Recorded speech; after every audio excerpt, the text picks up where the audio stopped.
예, 안녕하세요. IEF와 엘라이자에 대한 해설 동영상 시작하도록 하겠습니다.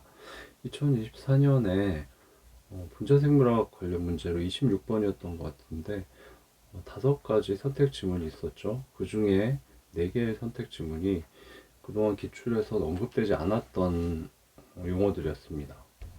4가지는 IEF, 엘라이자, 그다음에 2차원 전경동 에드먼 분해법이었죠.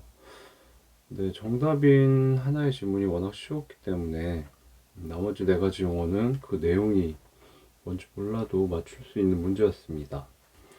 하지만 향후에 분자생물학 문제가 출제가 된다면 분자생물학이 기존의 기출 문제들 10몇 년치를 분석을 해보면 중요한 내용들이 거의 출제가 되었고, 그래서 좀 중요한 것들은 반복 출제돼서 지문들이 반복되었습니다. 그래서 새로운 분자생물학 기법을 출제할 시기가 아닐까라고 생각이 되는데요.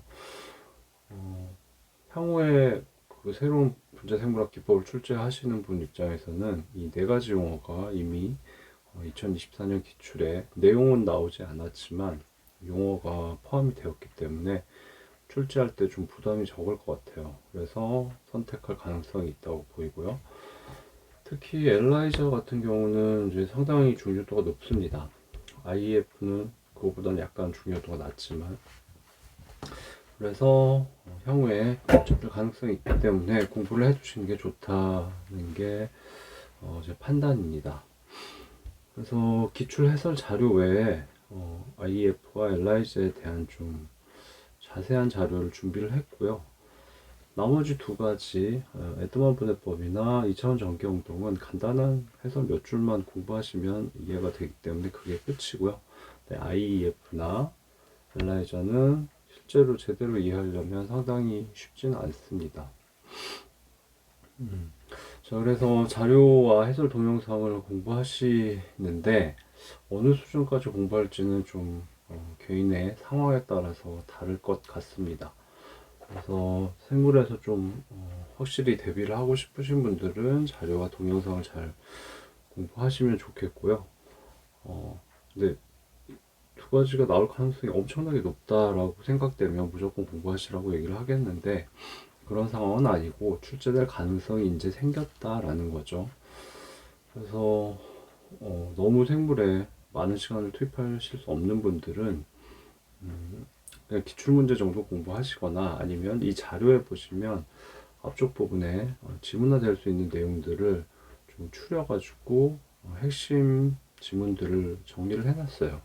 그 핵심 지문들을 뭐 시험 직전에 단수 남기를 한다던가 좀 짧게 공부하시는 것도 방법이 될 것 같습니다. 자, 그러면 IEF 시험 지문에서는 등전점 전기운동이라고 표현이 되었고요. 우리말로는 등전점 포커싱 같은 용어를 쓰기도 하고 원래 영어 이름은 아이소 일렉트로 포커싱이에요.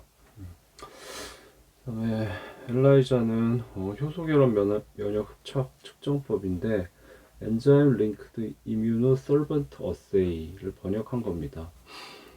근데 그 방금 말씀드린 풀네임은 실제로 잘 사용을 안 하고요. 워낙 기니까 보통 엘라이자라고 표현을 합니다. 생물 전공자들은 엘라이자라고 하면 알아듣죠. 효소 결합 면역 흡착 측정법은 너무 길어서 이런 표현을 실제로는 잘 안 쓰는데 시험 지문에서는 한글을 쓰는 게 원칙이라서 그런지 이렇게 표현한 것 같습니다. 자, 그럼 첫 번째 IEF부터 보시도록 하겠습니다. 말씀드린 대로 등전점 전기운동 IEF의 경우 핵심 지문을 앞쪽에 쭉 정리를 해놨습니다. 2페이지 정도 되네요. 예. 이 부분이 지문화될 수 있으니까 이 부분만 좀 집중적으로 공부를 하시던가 아니면 전체 자료 내용을 공부를 하시던가 선택적으로 하시면 될 것 같습니다. 해설 동영상에서는 따로 그 핵심 지문을 말씀드리진 않겠습니다. 자료에 다 나오는 내용이기 때문에. 자, 등전점 전기용동이고요. 보셨듯이 아이소일렉트릭 포커싱인데 약어로 IEF라고 많이 합니다. 용어 자체는 아이소가 같을 등자, 그다음에 일렉트릭이 전기죠. 그래서 아이소일렉트릭은 등전점이라고 생각하시면 돼요. 네, 그다음 포커싱인데 시험 문제에서는 전기용동이라고 표현을 했는데 이거는 좀 기억을 해두셔야 할 것 같습니다. 전기용동이라는 표현이 틀리진 않아요. 전기용동의 의미는 전기장 속에서 어떤 물질이 이동하는 걸 전기용동이라고 합니다. 그래서 전기장 속에서 단백질 분리할 때 이동하기 때문에 전기용동에 해당하는 건 맞는데 얘는 과학 용어이기 때문에 일반적으로 쓰는 젤 전기용동은 젤 일렉트로포레시스를 번역한 겁니다. 걔도 전기용동이 되죠. 그 다음에 얘는 아이소 일렉트로 포커싱인데 움직이는 방향이 좀 달라요. 그래서 젤 전기용동은 대부분의 물질들이 같은 방향으로 이동하는데 이 포커싱에서는 서로 다른 방향으로 이동해서 좀 움직이는 방향이 다릅니다. 그래서 그걸 구별하기 위해서 영어에서는 이제 두 가지 일렉트로 포레시스와 포커싱을 구별을 하는데 그걸 한국어로 표현할 때 하나로 전기용동을 통일한다는 건 나중에 혼돈의 우려가 있기 때문에 틀리진 않지만 좋은 표현은 아닙니다. 이걸 말씀드린 이유는 나중에 출제하시는 분이 과학 용어를 이렇게 쓰면 안 되지라고 생각하고 다른 용어를 선택하실 수가 있어요. 그러니까 등전점 포커싱이나 등전점 초점 맞추기 뭐 이런 용어를 쓰는데 하여튼 다른 용어를 쓸 수 있기 때문에 그걸 기억해 놓으시는 게 좋을 것 같고요. 백그라운드에 해당하는 내용부터 빠르게 보시도록 하겠습니다. 1번 등전점 전기용동 IEF라고 부르겠습니다. IEF는 단백질을 분리하는 방식인데 단백질은 단백질마다 전기적인 특성이 다 다릅니다. 단백질은 아미노산들이 쭉 결합해서 만들어지죠. 아미노산은 몇 종이 존재하죠? 네, 대략 한 20종 정도가 존재합니다. 그 중에 아미노산들이 결합을 해서 단백질을 구성했을 때 단백질의 전기적 특성에 가장 큰 영향을 미치는 아미노산은 4가지입니다. 네, 이거는 암기를 하셔야 돼요. IEF와 관련 없어도 생물에서는 기억을 하셔야 됩니다. 중요하기 때문에. 자, 20종의 아미노산은 격가지 사이드 체인 특성에 따라서 4가지 그룹으로 분류합니다. 아미노산 구조는 무조건 잘 기억을 하고 계셔야 되는데 자, 여기 요걸 예시로 보겠습니다. 요 그림을 예시로 가운데 중앙 탄소가 있어요.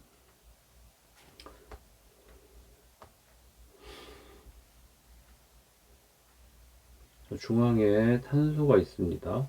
그 다음에 카르복실기와 아민기는 무조건 붙어 있어요. 그리고 수소도 무조건 붙어 있죠. 모든 아미노산의 공통입니다. 중앙탄소, 그 다음에 카르복실기, 아민기, 수소.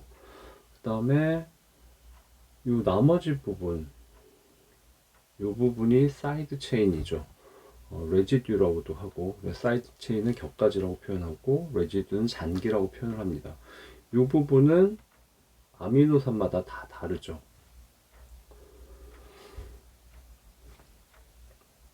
자, 그래서 아미노산의 경우 이 위쪽 여기는 공통이기 때문에 이 아래쪽 부분을 보고서 그 아미노산이 어떤 특성을 갖는다라고 표현을 하게 됩니다.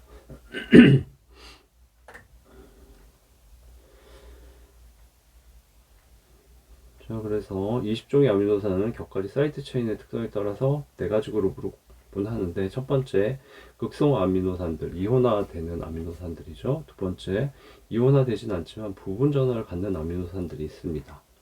세 번째 소수성 아미노산들, 지용성이죠.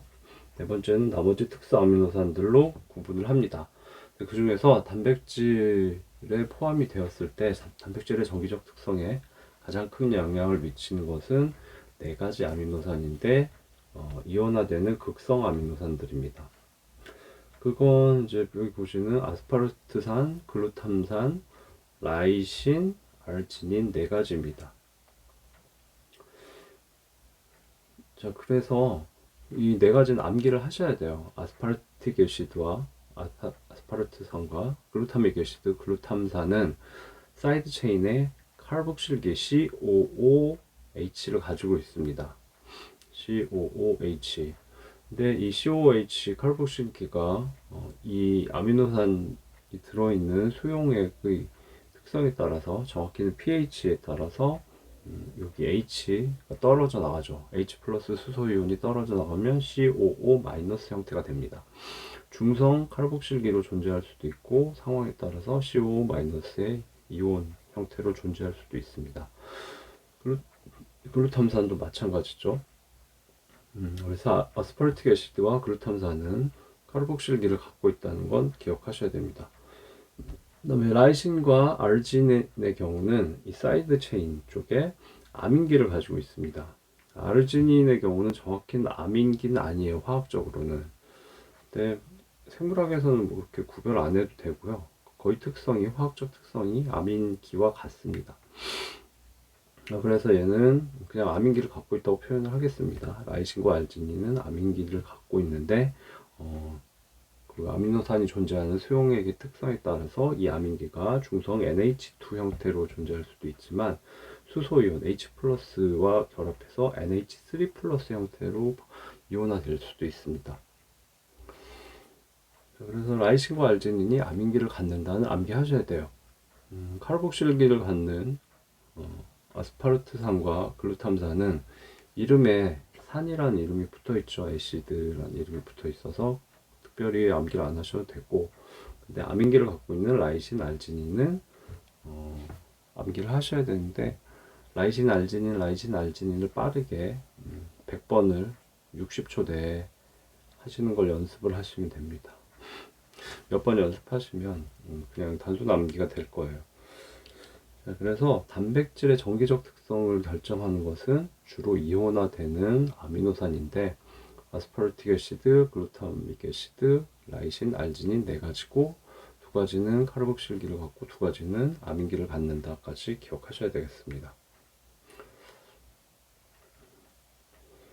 자, 두 번째, 뭐 당연한 얘기인데, 2번 단백질들은 다양한 아미노산 조성을 갖는다. 그렇죠. 예, 아미노산은 20여 종이 존재하는데 어떤 아미노산이 다음에 이어질지 모르죠. 그 다음에 그 조성에 따라서 정기적 특성이 달라진다. 그럴 수밖에 없죠. 쉬운 예시입니다. 그림 보시면 단백질 1번의 경우는 아미노산이 이렇게 30개가 이어져 있어요. 예시로서. 근데 거기서 카르복실기를 갖는 아스파르틱 애시드나 글루타믹 애시드, 글루탐산이 5개가 존재하네요. 그 다음에 아민기를 갖는 알진이나 라이신이 하나씩 해서 2개가 존재합니다. 단백질 2번은 똑같이 30개의 아미노산으로 구성되어 있지만 카르복실기를 갖는 건 하나, 그 다음에 아민기를 갖는 건 7개입니다. 그러면 이 단백질 1번과 단백질 2번은 서로 다른 정기적인 특성을 가질 수밖에 없죠. 같은 pH 하에서는 단백질 1번이 네거티브 차지, 그 음성 전하가 더 강하겠죠. 단백질 2번은 양성 전하가 더 강할 수밖에 없습니다.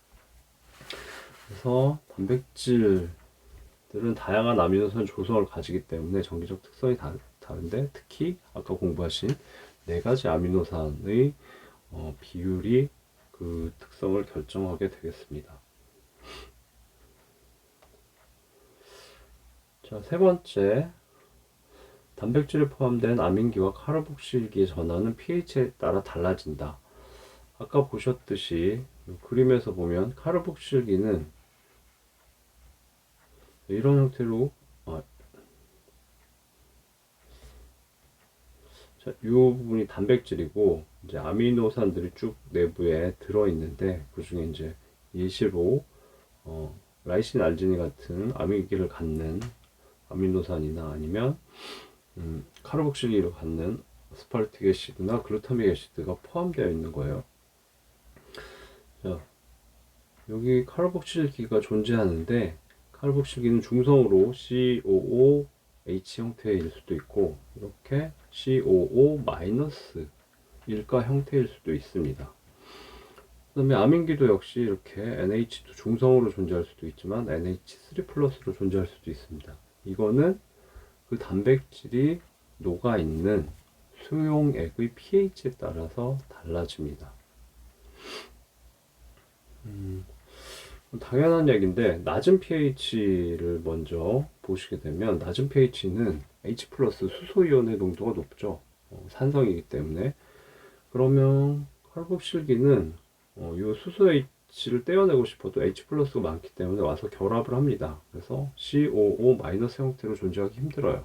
COO 마이너스 형태로 존재하면 H 플러스가 와서 결합해서 COOH 중성 형태로 바뀌게 됩니다. 아민기의 경우는 NH2 형태의 중성기로 존재하고 싶어도 수용액에 존재하는 많은 H 플러스 수소이온이 와서 결합했기 때문에 NH3 플러스 형태로 많이 바뀌게 됩니다. 높은 pH에선 반대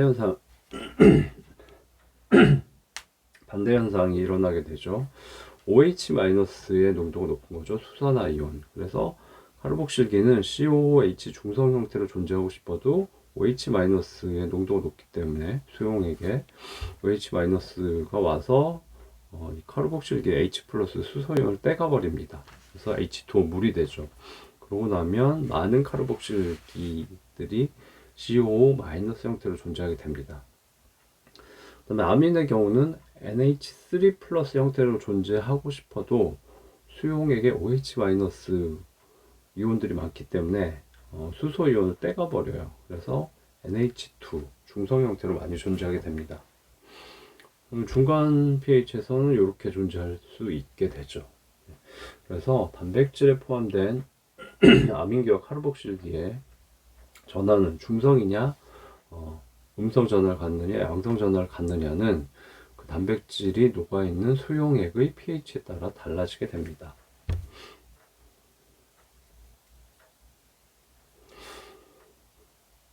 자, 그 다음 네 번째, 등전점의 의미에 대해서 보시겠습니다. 등전점이라는 거는 단백질은 자신이 녹아있는 수용액의 pH에 따라서 카르복실기나 아민기가 중성이 될 수도 있고 전하를 띌 수도 있었죠. 근데 특정 pH 용액의 그 단백질이 존재하는 경우에 마이너스 1과 전하를 갖는 카르복실기의 숫자하고 플러스 1과 양성 전하를 갖는 아민기의 숫자가 같아지는 경우가 있을 수 있겠죠. 예. 그때는 단백질의 전하가 플러스 마이너스가 상쇄되기 때문에 알짜 전하, 내찰지가 0이 됩니다. 예, 이 pH 값을 단백질의 등전점이라고 합니다. 예시를 써놨는데요. 어떤 단백질이 있는데 얘가 pH 3.0 용액에 있으면은 플러스 7의 알짜 전하를 갖고 pH 10에서는 마이너스 9의 알짜 전하를 갖는다. 근데 pH 7.8에다 이 단백질을 놓게 되면 이온화된 카르복실기의 숫자하고 이온화된 아민기의 숫자가 같아지면서 0, 0의 알짜 전하를 갖게 됩니다. 그러면 이 단백질의 PI가 등전점이에요. PI는 7.8이다 라고 얘기를 합니다. 단백질의 등전점 PI는 단백질 자체의 고유의 값이에요. 그래서 특정 단백질이 아미노산 조성이 딱 정해지면 그 PI 값은 똑같습니다. 항상. 자, 여기서 주의하실 점은 카르복실기와 단백질에 포함된 카르복실기가 20개가 있고 아민기가 30개가 있는데 카르복실기도 중성 형태로 존재하고 아민기도 중성 형태로 모두 존재해서 0이 되는 게 아니고 카르복실기 20개 중에 10개가 이온화되고 아민기 30개 중에 10개가 이온화되고 나머지는 다 중성인 거예요. 그래서 플러스 마이너스 숫자가 같으면 등전점에 해당이 되는 겁니다. 자, 등전점 용어 잠깐 보시면 등자는 같을 등자죠. 그 다음에 전자는 전기란 뜻이죠. 그래서 아이소 일렉트릭 포인트를 번역한 게 등전점이에요. 그 다음에 아이소 일렉트릭 포인트 등전점은 이렇게 PI로 많이 표시를 합니다. pH를 표시하듯이 PI 이 약자죠. 포인트고 아이소 일렉트릭입니다.